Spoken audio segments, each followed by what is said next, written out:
lagi di podcast kita yang selalu nemenin kalian belajar, mikir, dan juga kadang overthinking. Nah, kali ini kita akan membahas tentang salah satu mata kuliah yang paling sakral banget nih di Prodi Pendidikan Bahasa Arab. Yes, itu adalah Nahwu dan Shoroh. Nah, kali ini aku gak sendirian nih guys. Aku ditemenin sama salah satu mahasiswi Prodi Pendidikan Bahasa Arab yang Masya Allah banget ya, semester 6 yang udah ngegalauin i'rab sejak semester dini. Dan sekarang lagi riset soal ini juga. Please welcome Kakak Najwa Dalila Arisha. Hai. Hai Kak, silakan duduk Kak. Hai semua.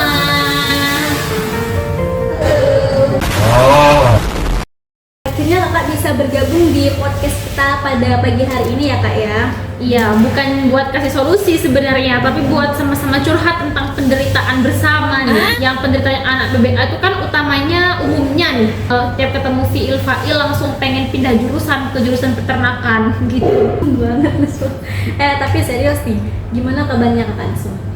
Masih kuatkah ngejalanin perkuliahan atau udah mulai searching di Google lowongan kerja halal tanpa nahwu shoroh dan tanpa tasrif lengkap? Aduh, sehat banget, terutama secara fisik. Tapi mental udah kayak i'rab majrur, tertekan dan butuh pertolongan. Tugas datang bertubi-tubi, fi'il madi belum kelar, fi'il amar udah nyuruh ngerjain skripsi. Tapi ya alhamdulillah aku masih bertahan sih sejauh ini sebagai mahasiswa semester 6 Pendidikan Bahasa Arab. Jurusan yang penuh cinta, tangis, dan tabel nahwu shoroh. Dan sekarang malah bahas tentang nahwu shoroh di podcast ini. Benar-benar takdir yang gak bisa dipisahkan banget kan? Wah mantap nih kak. Berarti kakak udah ngalamin jatuh bangunnya ya kak ya, belajar nahwu dan shoroh. Betul. Ya. Kalau mahasiswa lain tuh ketemu fi'il madi aja udah lemes. Kamu udah sampel level mau ngerti i'rab biar bisa move on dari dia ya kak. Astagfirullah, terlalu rilis. Belajar nahwu tuh udah kayak hubungan situationship. Dilihat dari luar sih kayak gampang-gampang aja ya, tapi pas masuk penuh tanda tanya, harokat berubah-ubah dan gak ada kepastian. Mau fokus ke fa'il, ke bawah feeling. Mau hafalin tasrif, malah flashback pas dia bilang aku anggap kamu cuma temen ya. Mending i'rab aja nih yang kita urus, soalnya dia udah jelas polanya, nggak kayak dia yang nggak jelas. Kamu udah cocok jadi duta penderitaan mahasiswa BBA sih kak. Oke, kita masuk ke topik utama nih guys. Sesuatu yang udah jadi beban berjamaah di kalangan mahasiswa bahasa Arab nih. Nah kak, menurut Kak Najwa sendiri itu banyak banget kan mahasiswa yang kesulitan belajar nahwu shoroh. Itu kenapa sih?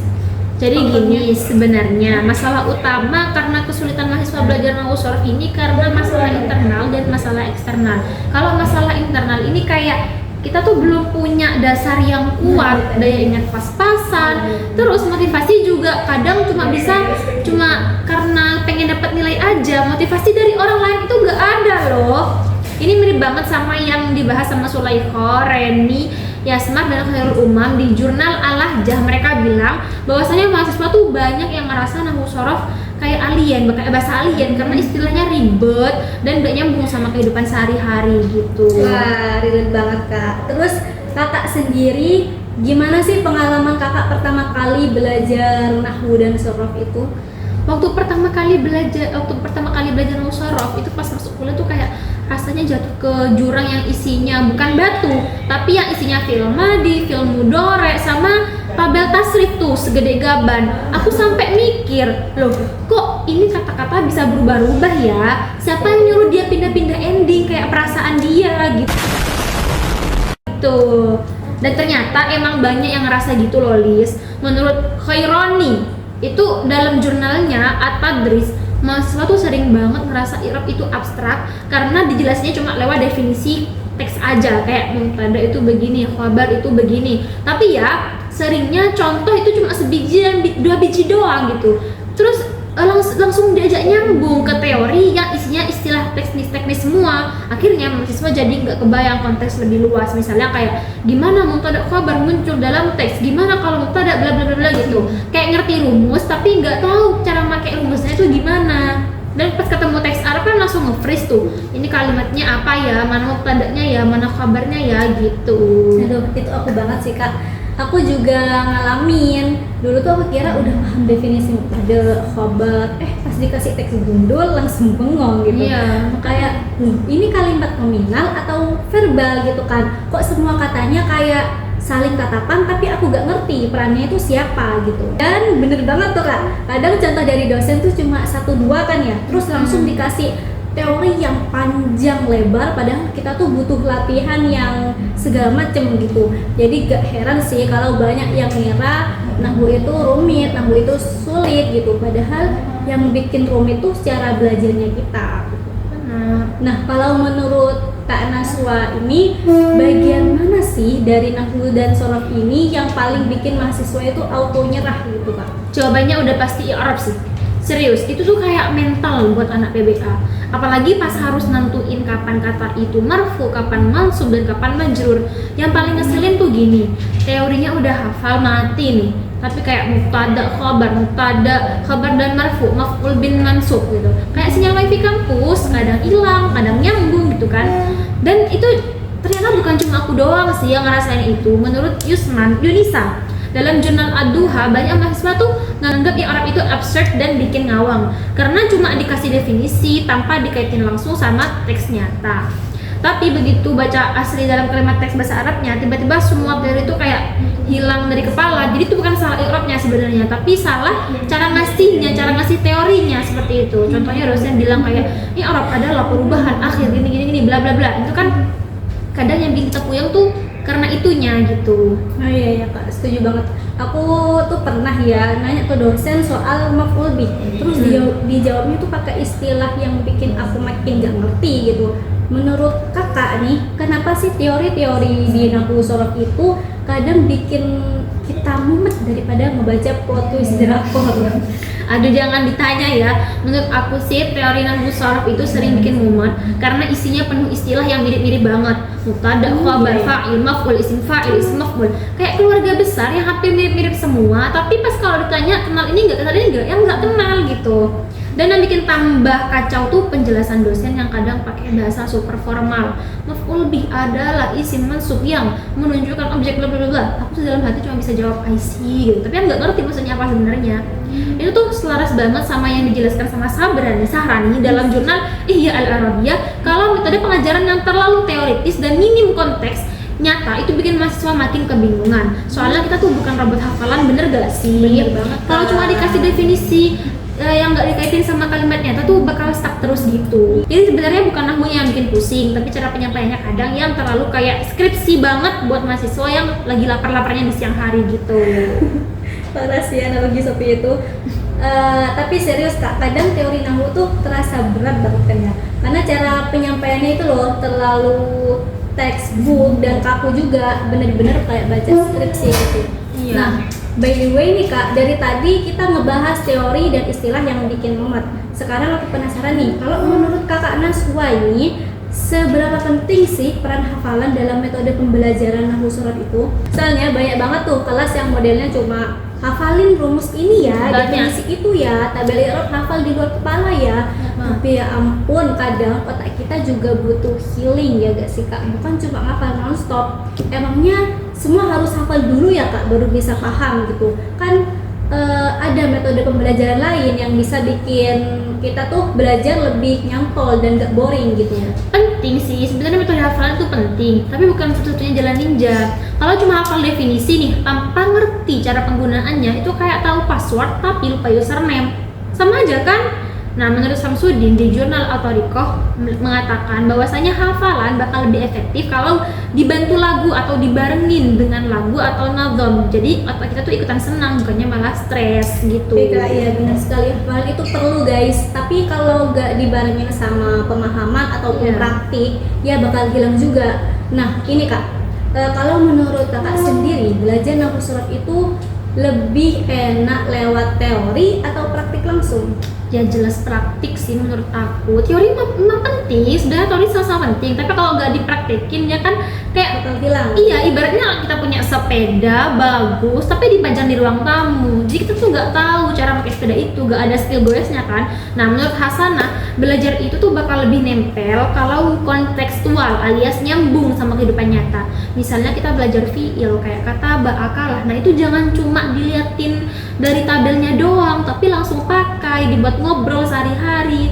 Kayak misalnya nih, aku tadi akal tuh bakwan. Terus kata tuh status, caption buat story gitu, gorengan gitu loh, kayak gitu. Daripada cuma ngeliatin bentuk tasrif kata banyak tubuh kita ban kayak nonton slideshow kan, mending sekalian pakai buat ngobrol sehari-hari. Jadi otak tuh kerja, mulut kerja, perut pun bahagia kayak gitu. Udah pungkal banget sebenarnya Kak. Akal tuh bakwan 2 tuh kayaknya udah pantas masuk ke kitab modern Al-Muqaddimah lil Gorengan ya. Tapi sumpah sih bener banget, belajar tuh emang harus nyambung sama dunia kita, jangan cuma ngafal kayak robot gitu, apalagi kalau udah lihat tabel tasrif fi'il lengkap gitu kan. Nah, ngomongin soal vibes belajar, menurut Kak Naswa ini seberapa besar sih pengaruh cara ngajar dosen kampus itu terhadap pemahaman mahasiswa? Soalnya ada loh Kak, dosen yang ngajarnya kayak motivator, semangat banget, tapi ada juga yang ngajarnya kayak audiobook untuk level dewa. Wah itu mah pengaruhnya gede banget Lis. Cara dosen ngajar ini ibaratnya dia tuh mengendalikan vibe kelas gitu. Kalau dosennya cuma metode ceramah terus nyuruh hafalan doang, yang mahasiswanya kayak robot hafalan gitu gak sih? Bayangin ya, masuk kelas jam 7 pagi, dosennya ngomongnya pelan, datar, terus langsung suruh buka gini, anak-anak hari ini kita bahas auto kayak denger podcast buat tidur siang gitu gak sih? Padahal menurut Wulandari di penelitiannya disebut kalau lingkungan belajar yang kaku dan enggak interaktif itu bikin mahasiswa makin gampang menyerah, makin malas mikir, dan itu real banget terjadi di kehidupan kita sehari-hari. Soalnya banyak banget yang akhirnya belajar bukan buat paham, tapi cuma biar dapat nilai aja gitu, gak tinggal kelas. Kita tuh butuh dosen yang ngajarnya kayak bukan stand up comedy juga ya, apa ada selalu humor yang edukatif gitu, yang kalau ngejelasinnya orang itu bisa bikin kita ketawa dan juga mengerti. Intinya ya, metode dan vibe dosen itu ngaruh banget ke semangat belajar mahasiswa. Kalau dosennya hidup, mahasiswa juga pasti hidup. Kalau dosennya ngantuk ya mahasiswanya OTW ke dunia tidur aja lah gitu. Bener Kak, emang vibes dan metode itu berasa banget efeknya ya. Aku juga pernah ikut kelas tuh yang dosennya interaktif banget. Dan tuh ya meskipun materinya berat, tapi karena cara bawainnya itu asik, jadi masuk ke otak tuh kayak air gelas gak tumpah gitu langsung. Iya benar. Nah jadi makin penasaran nih Kak, menurut Kakak itu metode apa sih yang paling cocok buat mahasiswa zaman sekarang, mahasiswa Gen Z kayak kita ini, yang benar-benar bisa bikin nafsu surat tuh bukan cuma dipahami tapi dinikmati juga? Menurut aku sih metode fun based learning, jelas gak sih? Main game, sambung kata, kemudian diskusi kelompok. Soalnya Gen Z nih kalau belajar terlalu serius bakal sering stres, bakal cepet stres dan dikit-dikit overthinking. Makanya kita tuh butuh metode yang nyatuin antara belajar dan juga hiburan, alias edutainment vibes. Kayak main game sambung kata, diskusi kelompok, atau lomba tasrifan bareng temen. Terus bisa juga pakai media interaktif kayak quizzes, Wordwell, atau Kahoot.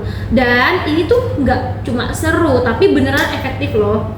Menurut Arifin dan Husna di jurnal quiz, mereka media kayak gitu tuh bisa ningkatin pemahaman grammar Arab sampai 40%. Wah bener banget Kak, dan aku tuh langsung keingat Pare ya. Nah ini yang aku tunggu, karena kita kan ke markas Arabia bareng tuh, dan itu vibesnya bener-bener kerasa beda banget gak sih? Pare itu menurut aku ya, Pare itu mind blowing banget sih. Ngajarnya tuh bertahap, kontekstual, dan fun.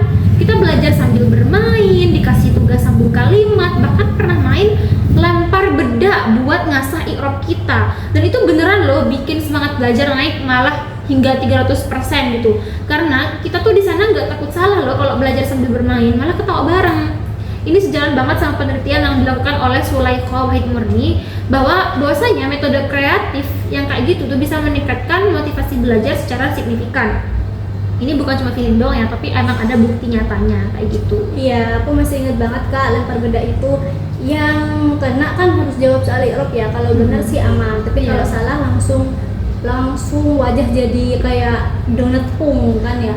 Dan jujur ya, justru karena seru dan ramai itu kita malah jadi lebih ingat materinya, kayak oh ini i'rabnya marfu karena dulu aku kena bedak pas jawab mansub gitu. Memori itu nempel karena pengalaman. Belajar sambil ngakak itu emang powerful banget Kak. Dan kayaknya kita udah bahas banyak banget ya Kak hari ini, dan teori yang bikin mumet sampai metode yang bikin semangat. Tapi sebelum kita tutup, aku pengen kamu kasih satu wejangan nih Kak buat teman-teman di luar sana. Kalau ada mahasiswa yang lagi struggling sama nahwu sorof sampai dengan nyerah, kamu punya saran apa buat mereka nih Kak? Kalau kamu sekarang lagi ngerasa nahwu sorof itu nyebelin banget, I feel you. Aku juga pernah ada di posisi itu kok, nanya ke diri sendiri, ini kenapa ya, i'rab kok bisa bikin hidupku goyang gitu. Tapi serius ya ini, jangan menyerah. Ilmu tuh emang ribet di awal, tapi begitu kamu nemu cara yang tepat untuk kamu belajar yang sesuai dengan gaya kamu, lama-lama kamu juga ngerasa bakalan seru kok. Coba deh explore, belajar pakai lagu Arab, nonton video yang lucu, yang singkat, diskusi bareng temen, dan ikut komunitas belajar online. Yang penting tuh belajar tuh kan proses, bukan perlombaan. Jadi nggak apa-apa salah, nggak apa-apa lupa, namanya juga belajar. Yang penting jangan berhenti nyoba. Aku pun dulu bingung banget ya sampai mau lempar buku gitu. Tapi sekarang alhamdulillah bisa berdamai sama i'rab dan bahkan bisa ketawa waktu bahas film madi, film mudhari bareng kamu di sini.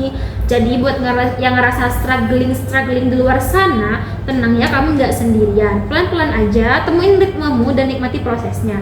Karena percaya deh, nahwu sorof itu emang nggak gampang, tapi nggak mustahil. Waduh ya Kak, aku suka banget deh sama kata-kata kakak barusan. Kayak bukan cuma nasihat guys, tapi healing session buat para pejuang nahwu dan sorof. Semoga podcast ini benar-benar bisa jadi oas di tengah gurun i'rab ya buat teman-teman yang lagi galau sama dia. Sama dia sih? Sama dia maksudnya. Aduh, makasih banget nih Kak udah jadi bintang tamu yang gak cuma bawa ilmu tapi juga bawa vibes ceria yang bikin pembahasan fi'il dan maf'ul itu jadi terasa kayak bahas gosip TikTok gitu kan ya. Pokoknya aku doain semoga yang dengerin podcast ini bisa nemuin cara belajar yang paling cocok buat diri sendiri dan bisa berdamai sama nahwu dan sorof. Karena ternyata bahasa Arab tuh bisa dinikmati juga guys, asal belajarnya tuh gak sendirian. Oke, makasih juga udah nanya-nanya dengan penuh penderitaan yang relatable banget. Rasanya kayak terapi bareng ya kan. Semoga podcast ini bisa jadi pengingat buat kita semua pejuang fi'il fa'il di luar sana. Kalau struggling itu wajar, nyerah itu manusiawi, tapi bangkit lagi buat ngerjain latihan tasrif itu luar biasa. Tenang ya, pelan-pelan aja, lama-lama kamu bakal bilang lah ini kok aku ngerti ya sekarang gitu. Oke, sampai jumpa di episode selanjutnya ya guys. Dan ingat, nahwu dan sorof itu emang susah, tapi lebih susah mengikhlaskan seseorang yang udah mengikhlas kita sebagai teman. Tapi ternyata dia tadi orang lain. Astagfirullah, itu dalam banget sumpah. Buat kalian di luar sana yang pernah disuruh jadi fa'il dalam hidup seseorang, ya ternyata dia malah kasih kabarnya ke orang lain. Cuma bisa bilang sabar ya besti. Tapi ya udahlah, kayak fi'il madi yang berlalu biarlah berlalu. Sekarang waktunya kita fokus ke nahwu, bukan nunggu dia yang gak jelas kayak i'rab. Iya, para fa'il tangguh di luar sana, tenang besti, kamu bukan satu-satunya yang dianggap subjek ya, tapi ternyata objek hati orang lain. Dan buat kalian yang masih nungguin dia yang i'rabnya gak jelas itu, aku saranin mending belajar nahwu sorof ya. Setidaknya kalau marfu itu jelas, sendalnya gak kayak dia yang perasaannya masih mu'rab aja, gak karuan. Aduh, yuk fix bareng-bareng 2025 bukan tahun buat nungguin orang yang majhul statusnya, tapi tahun ini jadi mufid fi ilmu nahwu sorof. Insyaallah. Oke guys, kita udah sampai di akhir episode nih. Obrolan hari ini tuh bener-bener kayak i'rab yang lengkap, ada marfu'nya, ada mansubnya, ada tawa-tawanya dan segala macam. Semoga semua yang kita bahas bareng Kak Naswa ini tadi bisa bikin kalian itu awalnya benci nahwu, sekarang jadi ya minimal gak trauma dulu lah ya. Pasti banget buat Kak Naswa yang cantik jelita udah jadi narasumber kece hari ini. Gak cuma bawain ilmu ya Kak ya, tapi juga vibesnya yang receh gini, relate dan nyentuh hati pendengar. Saya Maulidatul Hasanah undur diri, sampai ketemu di episode podcast selanjutnya dengan topik yang gak kalah seru dan receh. Sampai ketemu di episode selanjutnya. Sampai ketemu di episode podcast selanjutnya dengan topik yang gak kalah seru dan receh. Tetap bareng kita, duo yang bahas grammar tapi juga drama. Bye semua. Bye semuanya. Waalaikumsalam warahmatullahi wabarakatuh.